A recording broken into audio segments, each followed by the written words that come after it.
Assalamu alaikum dear viewers, I am your host Ansa Batul. Hope you're good. आज का जो हमारा topic है वो है इंटेलिजेंस। ये क्वालिफाइड बुक रिवाइज्ड एडिशन का 74 पेज, ये साइकोलॉजी का एक पार्ट है इंटेलिजेंस। उससे रिलेटेड हम MCQ सीरीज़ करेंगे। सबसे पहले मैं आपको ये बता दूं कि इंटेलिजेंस क्या है। इंटेलिजेंस क्या है? Ability to acquire and apply knowledge and skills. Ability to acquire इनकी हासिल करने की सलाहियत, एंड अप्लाई नॉलेज, और फिर जो हमने नॉलेज गेन की है उसको हम अप्लाई करते हैं, एंड स्किल्स, जो हमने स्किल्स सीखी हैं उसको अप्लाई करने की जो एबिलिटी है। Ability to adjust with environment, यानी कि इन्वायरमेंट में जो हम एडजस्ट करते हैं तो वो भी जो है वो इंटेलिजेंस कहलाएगा।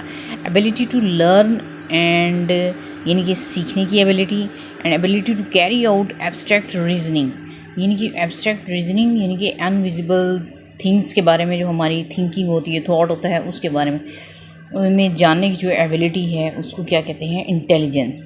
इसके अलावा प्रॉब्लम सॉल्विंग होती है, reasoning, abstract thinking, adaptation towards environment, इनके इन्वायरमेंट के अकॉर्डिंग खुद को एडजस्ट कर लेना, न्यू सिचुएशन के अकॉर्डिंग खुद को एडजस्ट कर लेना, प्रॉब्लम को सॉल्व कर लेना।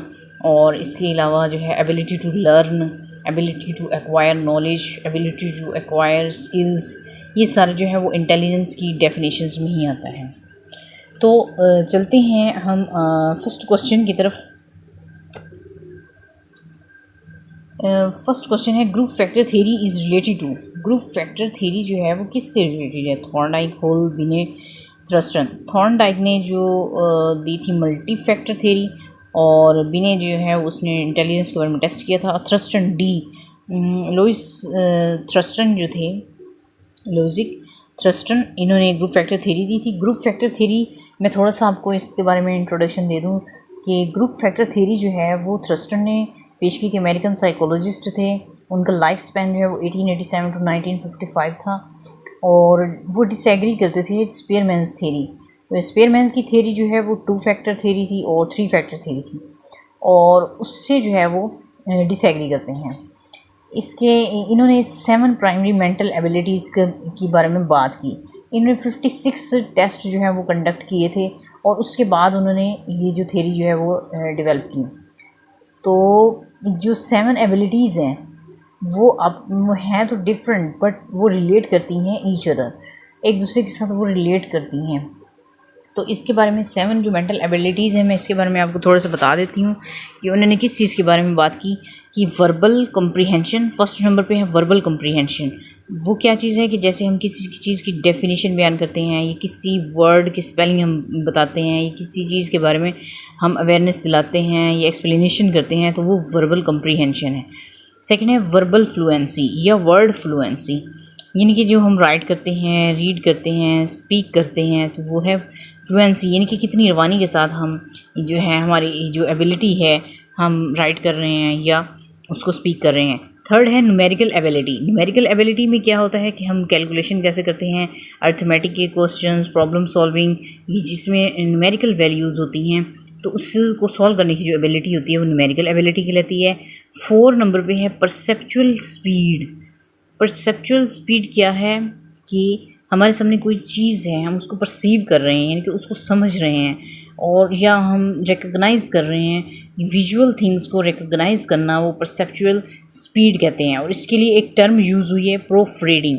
ये जो टर्म है प्रूफ रीडिंग, ये भी बहुत इम्पॉर्टेंट है, क्योंकि एजुकेशनल जो टर्म्स होती हैं वो भी मोस्टली पूछी जाती हैं क्वेश्चंस पेपर में।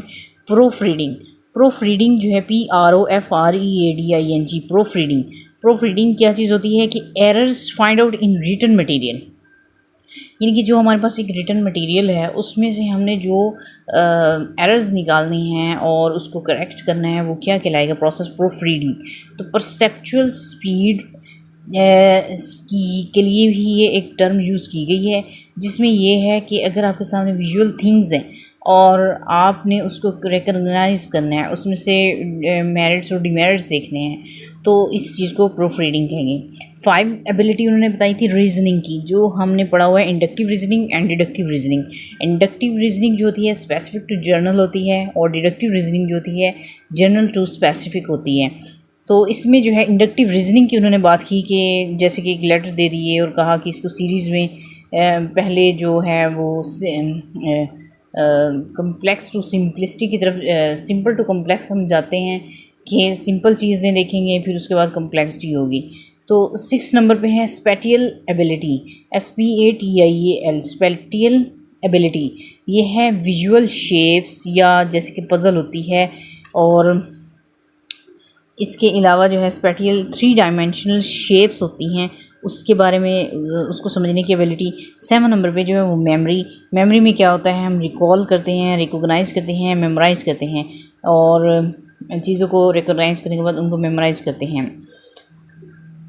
तो ये जो 7 एबिलिटीज़ थी, verbal comprehension, verbal fluency, numerical value, perceptual speed, inductive reasoning, इसके अलावा स्पेटियल एबिलिटी एंड मेमोरी, ये इन्होंने 7 एबिलिटीज़ बताई थी। तो ये अब ग्रुप फैक्टर थ्योरी जो है वो अब आपको ये याद रहेगा कि ग्रुप फैक्टर थ्योरी जो एक्सप्लेनेशन मैंने बताई कि 7 मेंटल एबिलिटीज़ का जिक्र किया, वर्बल कंप्रीहेंशन, वर्बल फ्लुएंसी, और इसके न्यूमेरिकल वैल्यू, परसेप्चुअल स्पीड, इसके अलावा जो है वो inductive reasoning, spatial ability, memory, ये 7 एबिलिटीज़ का जिक्र किया है। तो इससे आपको याद रहेगा कि ग्रुप फैक्टर थ्योरी जो है वो किसने दी, थ्रस्टन ने दी। सेकंड क्वेश्चन है सैम्पलिंग थ्योरी ऑफ इंटेलिजेंस। अब सैम्पलिंग थ्योरी ऑफ इंटेलिजेंस क्या चीज़ है, अब इसके बारे में थोड़ा सा हम डिस्कस कर लेते हैं। सैम्पलिंग थ्योरी ऑफ इंटेलिजेंस ये इतनी ज़्यादा इम्पॉर्टेंट नहीं है, लेकिन जो है ना थोड़ा बहुत कॉन्सेप्ट देने से ये है कि ये चीज़ें याद रह जाती हैं। अगर हम सिंपली जस्ट ये क्वेश्चन देख लें कि सैम्पलिंग थ्योरी ऑफ इंटेलिजेंस किसने दी है, तो या हम तो यहाँ पे तो पढ़ लेंगे थॉमसन ने दी है, लेकिन हमें ये भूल जाएगा जब तक कि हमें इस चीज़ के बारे में अवेयरनेस नहीं होगी कि ये क्या चीज़ है। तो sampling theory of intelligence was explained bye, sampling theory जो कि है ये क्या चीज़ है, ये थॉमसन ने दी थी। और इसमें क्या है कि जो mental abilities group factor theory में थ्रस्टन ने दी थी उनको एज अ सैम्पल लिया जाए। जैसे कि अगर मैं इसको ये बताऊं कि जो है वर्बल, इसकी जो एक मेंटल एबिलिटी थी न्यूमेरिकल एबिलिटी, न्यूमेरिकल एबिलिटी जो है वो थ्रस्टन ने अपनी थ्योरी में यूज़ की है। अब उसका सैम्पल क्या होगा, हम मैथ करेंगे, अर्थमेटिक और प्रॉब्लम सॉल्व करेंगे, न्यूमेरिकल वैल्यूज़ को सॉल्व करेंगे, ये उसका सैम्पल है। अब इसी तरह स्पेटियल एबिलिटी है, स्पेटियल एबिलिटी क्या है, इमेजिनेशन, और यानी कि इस तरह से हम जैसे इंडक्टिव रीजनिंग है, इंडक्टिव रीजनिंग उसकी मेंटल एबिलिटी है थ्रस्टन ने दी, तो थॉमसन में क्या होगा, उसको उसके सैम्पल के तौर पे हम कोई जैसे कि इंडक्टिव में होता है सिंपल टू कॉम्प्लेक्स जाते हैं, कोई आसान सी चीज़ जो है जैसे कि कोई बच्चों को एक पिक्चर दिखा दी, उसके आगे भी इनके उसके बारे में मज़ीद, उसके बारे में किसी एनिमल की पिक्चर दिखा दी और उसको आगे मज़ीद उससे समझाएंगे कॉम्प्लेक्सिटी, तो जो पिक्चर है वो हमने एज अ सैम्पल ली है। तो इसमें क्या है कि mental abilities are used as sample, इसलिए इसको क्या कहा गया, सैम्पलिंग थ्योरी ऑफ इंटेलिजेंस। तो इसी तरह अगर हम एक और इसकी एग्जांपल ले लेते हैं कि जैसे कि हमारे स्कूल का एक एग्ज़ाम होता है और दूसरा हमारा कॉम्पिटिटिव एग्ज़ाम होता है। स्कूल का जो एग्ज़ाम हम देते रहे हैं और ये जो हम हमारा लेक्चर का जो कॉम्पिटिटिव एग्ज़ाम होने जा रहा है, इसमें क्या है, स्कूल का एग्ज़ाम क्या होता था, फ़िज़िक्स, बायोकेमिस्ट्री, उर्दू, इंग्लिश, वो डिफरेंट यानी कि वो हमारे सब्जेक्ट होते थे और उसके लिए हम डिफरेंट एबिलिटी यूज़ करते थे। मैथ के लिए डिफरेंट एबिलिटी, बायो के लिए अलग से, फ़िज़िक्स केमिस्ट्री के लिए अलग से एबिलिटी यूज़ होती है, इंग्लिश को सीखने के लिए अलग से एबिलिटी यूज़ होती है। और जो हमारा कॉम्पिटिटिव एग्ज़ाम होता है उसमें क्या होता है कि हमने जो मतलब एक जैसे एजुकेशन के 80% एजुकेशन के मार्क्स हैं, 80% जो हैं वो एजुकेशन के क्वेश्चंस हैं, और जो 20% है उसमें English, math, computer, Islamic study, पाक स्टडी, करंट अफेयर, जीके, ये सारी चीज़ें जो हैं वो मिक्स हो रही हैं। तो वो जो 20% जो है वो हमारा सैम्पलिंग थ्योरी है। उसमें हमने एक एक सैम्पल लिया, यानी कि बायो मैथ को सॉल्व करने का अलग तरीका, इंग्लिश की ग्रामर होगी उसका अलग तरीका है। तो ये जो सैम्पल हैं ये सैम्पलिंग थ्योरी है। होप सो कि आपको समझ आ गई होगी। तो ग्रुप फैक्टर थ्योरी किसने दी? थ्रस्टन ने। सैम्पलिंग थ्योरी ऑफ इंटेलिजेंस किसने दी? थॉमसन ने। थर्ड जो है the hierarchical theory of intelligence was developed bye. अब हायरार्किकल थ्योरी ऑफ इंटेलिजेंस क्या है वो किसने दी थी? बर्ट वर्नन ने। इनके दोनों ने, D option is correct option, both A and B, Burt Vernon ने दी। तो हायरार्किकल थ्योरी क्या चीज़ है इसके बारे में थोड़ा सा बता देती हूँ कि it is the combination of two factor theory, three factor theory and group factor theory. Again मैं इसको रिपीट कर देती हूँ। The hierarchical theory of intelligence was developed by Burt Vernon. It is combination of two factor theory, three factor theory and group factor theory. तो अब ये देखना है कि जो टू फैक्टर थ्योरी है और थ्री फैक्टर थ्योरी है, ग्रुप फैक्टर थ्योरी है, तो उसकी हायरार्की क्या है। हायरार्की जो टर्म है ये भी एजुकेशन में बहुत ज़्यादा यूज़ होती है। ये मोस्टली इससे रिलेटेड भी क्वेश्चन आ सकता है कि हायरार्की, व्हाट इज़ हायरार्की, या इस तरह से कोई रैंकिंग की होगी डिफरेंट पोस्ट की, या कोई किसी का जो है स्टेटस बताया जाएगा और पूछेंगे कि ये क्या चीज़ है। तो ये हायरार्की होती है। हायरार्की क्या चीज़ होती है कि सबसे, जैसे कि स्कूलों में होता है प्रिंसिपल है, फिर उसके बाद टीचर है, टीचर के बाद पीएन, ये इस तरह से जो रैंक होते हैं ना, और उसको जो हायरार्की बोलते हैं। तो हायरार्की थ्योरी ऑफ इंटेलिजेंस में तीन थ्योरीज जब आ रही हैं, it is combination of two factor theory, three factor theory and group factor theory. तो इसमें इसका जो मेन आइडिया है वो human abilities are ordered hierarchically. जो ह्यूमन की एबिलिटीज़ हैं वो ऑर्डर्ड हायरार्किकली, यानी कि एक ऑर्डर के साथ उनको अरेंज किया जाए। तो उसका ऑर्डर क्या होगा मैं आपको थोड़ा सा इसके बारे में बता देती हूँ। जैसा कि एक हम उसको टू फैक्टर थ्योरी में एक जनरल फैक्टर की बात की गई है और एक स्पेसिफिक फैक्टर की बात की गई है। तो सबसे पहले जो जनरल फैक्टर है वो हेरिडिटरी फैक्टर है, यानी हर पर्सन में कॉमन होता है, उसको हम फर्स्ट पे रखेंगे। और सेकंड नंबर पे क्या होगा? मेजर ग्रुप फैक्टर, यानी कि जो मेजर ग्रुप फैक्टर क्या है, जैसे कि ग्रुप फैक्टर थ्योरी में है verbal comprehension, verbal fluency, numerical value और परसेप्शन स्पीड, इसके अलावा inductive reasoning, spatial ability and memory. यानी कि जो उसके फर्स्ट जो लेवल हैं जो मेजर हैं उसको हम रखेंगे मेजर ग्रुप फैक्टर। फिर उसके बाद मिनी ग्रुप फैक्टर जो छोटे हैं फैक्टर उनको रखेंगे। और फोर्थ नंबर पे क्या है जो टू फैक्टर थ्योरी का जो एक सेकंड पार्ट था स्पेसिफिक फैक्टर, या जो थ्री फैक्टर थ्योरी में एक थर्ड है जिससे यानी कि क्रिएटिविटी पैदा होती है, तो उसको हम स्पेसिफिक फैक्टर कहेंगे। तो इस तरह से जो हमने इन तीन ये जो थ्योरी है हायरार्किकल थ्योरी ऑफ इंटेलिजेंस, ये थ्री थ्योरीज़ का कम्बिनेशन है। तो इसमें से जब इनके हमने एबिलिटीज़ ली हैं, जो फैक्टर्स इनके अंदर यूज़ हो रहे हैं उनको एक ऑर्डर में हमने अरेंज कर दिया है। तो ये किसने दी थी? बर्ट वर्नन ने। होप सो कि आपको अच्छे से समझ आ गई होगी। नेक्स्ट क्वेश्चन की तरफ चलते हैं। Three dimensional theory of intelligence was given by. Three dimensional theory of intelligence was given by, ये जे पॉल गिलफोर्ड ने दी थी। और इसका जो है इसके थ्री पार्ट्स थे। और थ्री डायमेंशनल थ्योरी में क्या होता था कि जैसे कि एक डायमंड होता है, एक क्यूबिक शेप सी होती है और उसमें फिर 180 टाइप की एबिलिटीज़ होती हैं, और इस तरह से उसकी जो है वो थ्री डायमेंशनल थ्योरी है। इसको SOI के नाम से जाना जाता है। तो ये जे पॉल गिलफोर्ड ने दी थी। और 5 नंबर पे जो है question, intelligence classified into three dimension. अब intelligence classified into three dimension, operation, content and product. ये इसी की ही जो ये तीनों जो नीचे डायमेंशन है ना, ऑपरेशन, कंटेंट, यानी कि ऊपर जो मैंने आपको बताया कि COP, ये क्या है? Content, operation and product. सबसे पहले क्या चीज़ होता है? कंटेंट होता है, फिर उस पर ऑपरेशन किया जाता है, फिर उसकी प्रोडक्ट मिलती है। तो ये intelligence classified in three dimension, operation, content and product. तो इसका B option is correct option, product मिलती है। तो ये क्या है? गिलफोर्ड की थ्री डायमेंशनल थ्योरी है। तो B option is correct option. 6th question, fluid and crystallized theories related to, fluid and crystallized theories related to, ये जो फ्लूइड एंड क्रिस्टलाइड थ्योरीज जो है ये हेब एंड कैटल ने दी थी। एक जगह पे मैंने ये इसका जो नेम है वो ये पढ़ा था, Johan horn, Raymond cattle and Johan horn. अब यहाँ पे लिखा हुआ है हेब एंड कैटल, तो हम उसी पे ही क्लिक करेंगे और इसके फ्लूइड एंड क्रिस्टलाइन जो है थ्योरी, इसके बारे में मैं थोड़ा सा बता देती हूँ कि फ्लूइड एबिलिटी जो होती है वो बायोलॉजिकल होती है, हेरिडिटरी होती है, और इसमें जो है ये 20 ईयर्स तक बढ़ती है। After 20 years age it stopped, यानी कि ये रुक जाती है। और जैसे कि एक हाइट है वो 18 ईयर्स तक बढ़ती है, फिर उसके बाद रुक जाती है।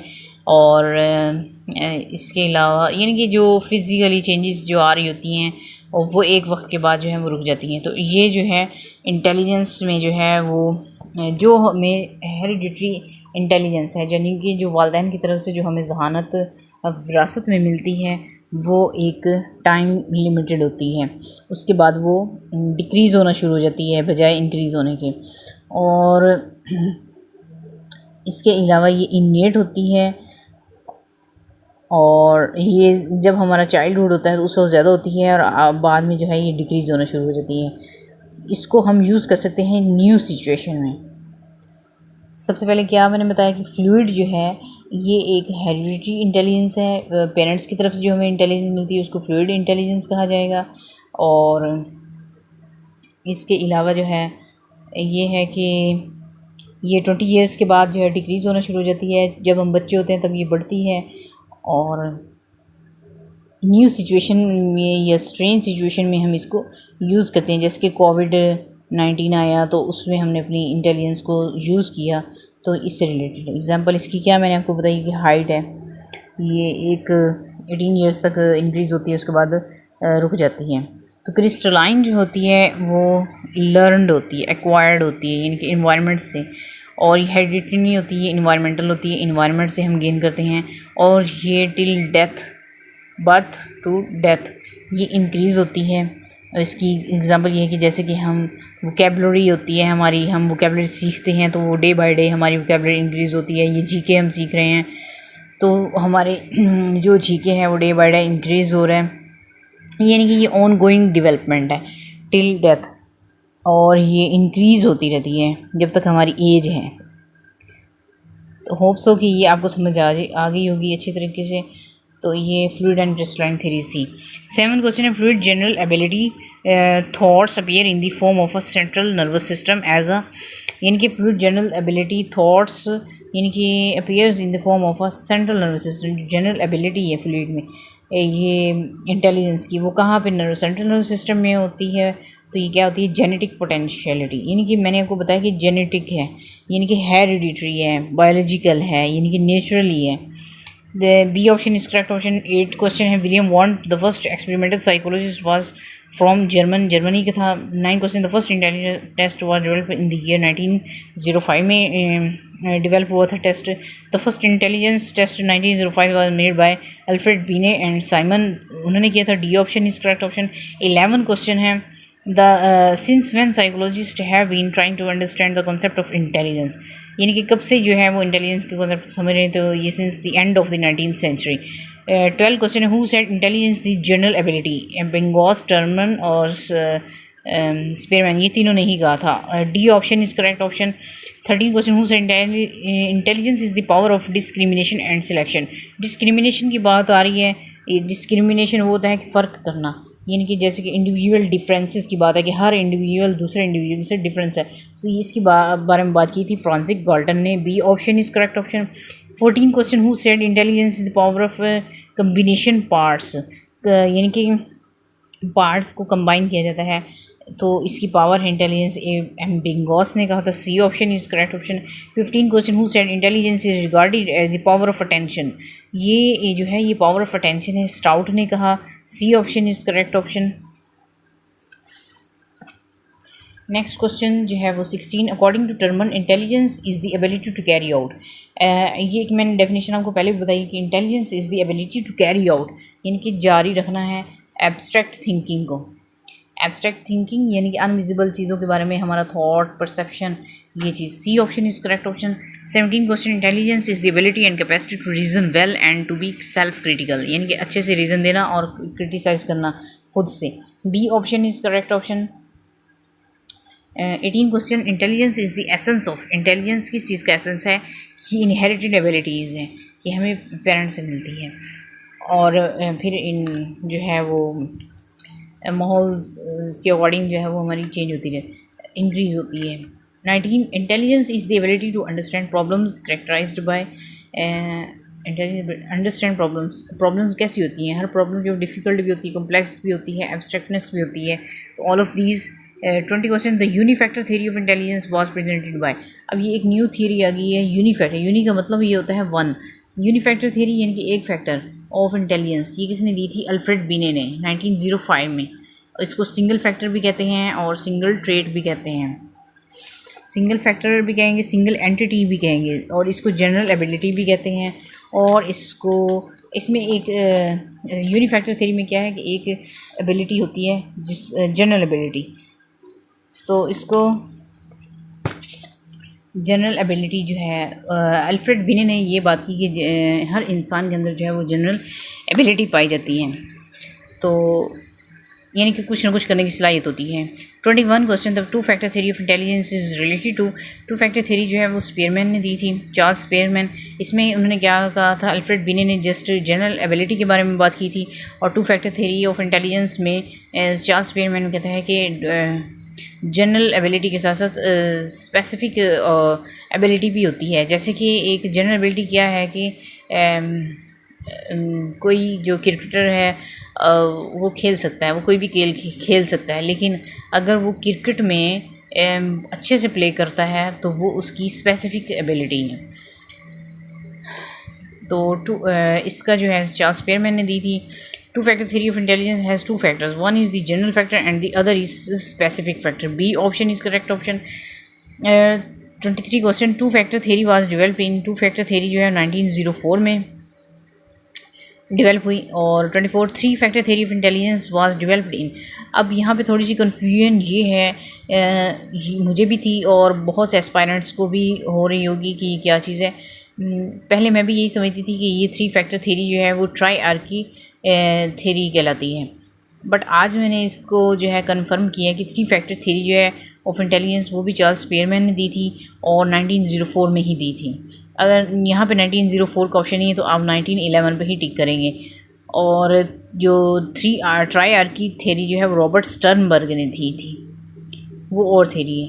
अब 25 क्वेश्चन जो है, three factor theory of intelligence was given by Spearman. यहाँ पे मैं इस बुक में जो इसका आंसर है स्पीयरमैन ही लिखा हुआ है, तो मैं चूँकि इसको गलत समझती थी और मैं समझती थी कि ये थ्री फैक्टर थ्योरी को ट्राईआर्की थ्योरी ही कहा जाता है, लेकिन मैंने आज इसका ना डिफरेंस देखा है, तो ये स्पीयरमैन ने दी है थ्री फैक्टर थ्योरी और ट्राईआर्की थ्योरी रॉबर्ट स्टर्नबर्ग ने दी है। Next question, multi factor theory of intelligence is related to. अब मल्टी फैक्टर थ्योरी ये थॉर्नडाइक E.L. थॉर्नडाइक ने दी है।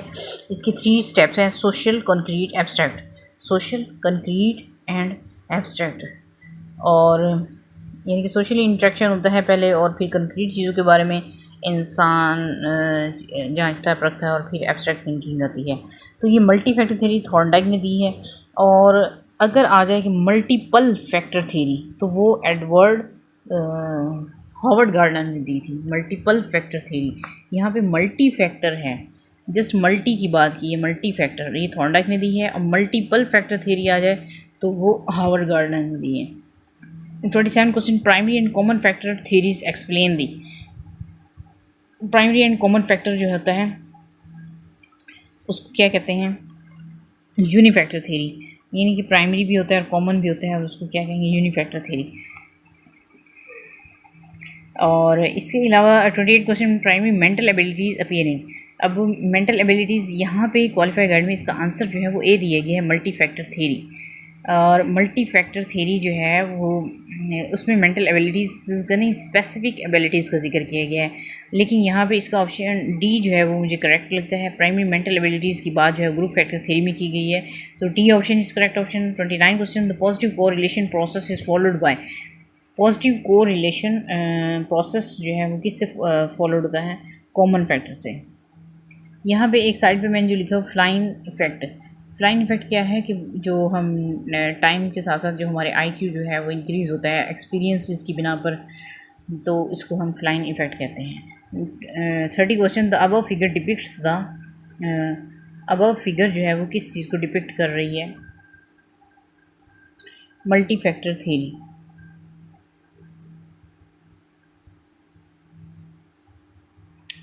Next question 31, the Binet Simon scale of intelligence has. Binet Simon ने जो मेजर के लिए इंटेलिजेंस को मेजर करने के लिए स्केल बनाया था उसके 30 आइटम होते हैं। The Binet Simon scale is administered in the age group. कितनी एज ग्रुप के लिए अप्लाई किया जाता है? 3 to 16। Mentally retarded children are classified into 3 groups. Binet Simon scale was administered in. Binet Simon scale जो है एडमिनिस्ट्रेड हुआ था 1908 में।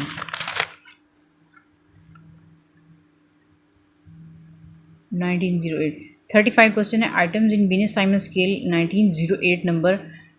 जो पहले था बीने साइमन स्केल उसमें 30 आइटम्स थे और इसमें जो हैं 59 आइटम्स की बात की गई क्योंकि ये 1908 में पेश किया गया था। 36 question, children whose mental age is lower than chronological age are called.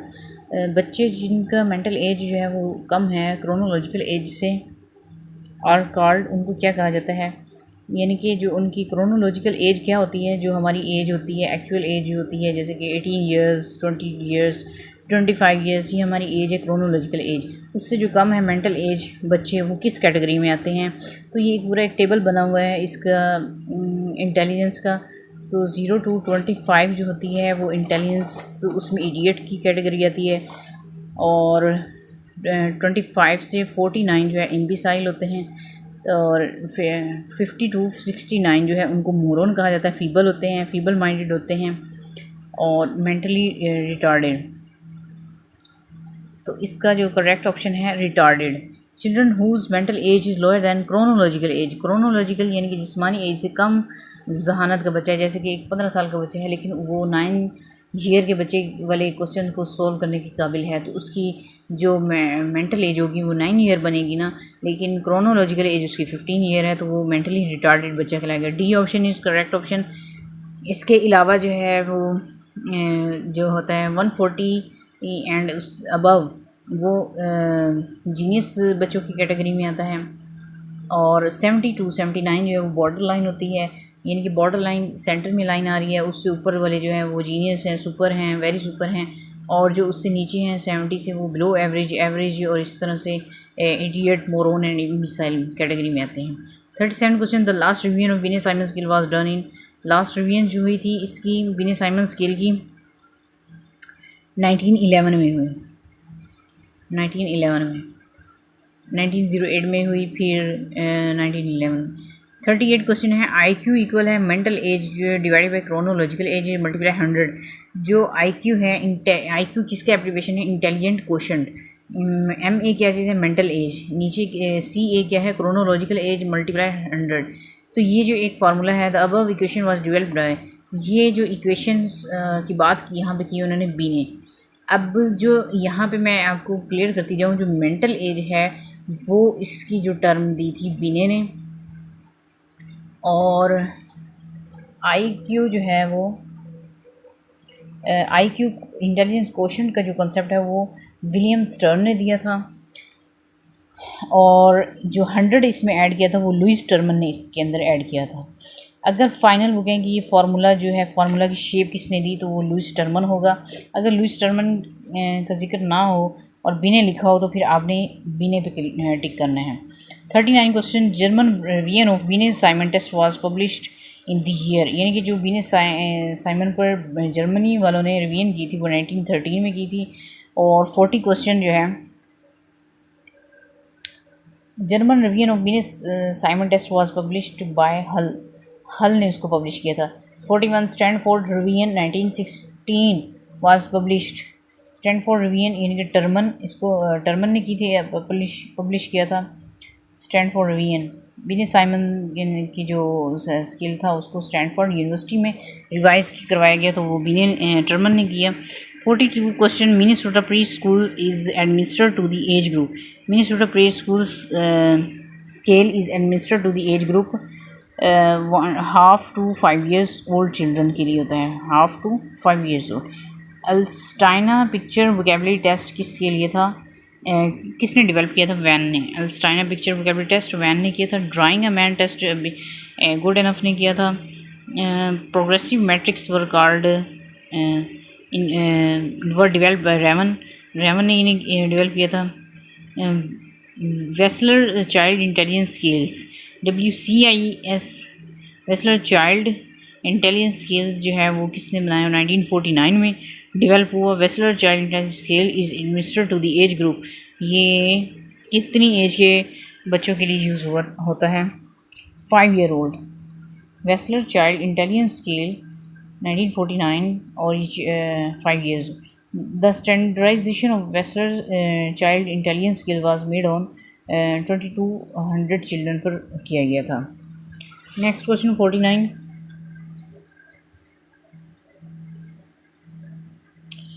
ये आज के हमारे जो 48 क्वेश्चंस हैं इंटेलिजेंस के वो कंप्लीट हुए हैं और होप सो कि आपको अच्छे से समझ आ गई होगी. अगर आपको किसी क्वेश्चन में कन्फ्यूजन हो या आपको लगे कि इसका आंसर करेक्ट नहीं है, आपके माइंड में जो हो वो आप शेयर कर सकते हैं और हमारा जो व्हाट्सएप ग्रुप है उसमें भी आप शेयर कर सकते हैं. होप सो कि आपको अच्छे से समझ आ गई होगी. तो मिलते हैं अपनी नेक्स्ट वीडियो में. अल्लाह हाफिज़.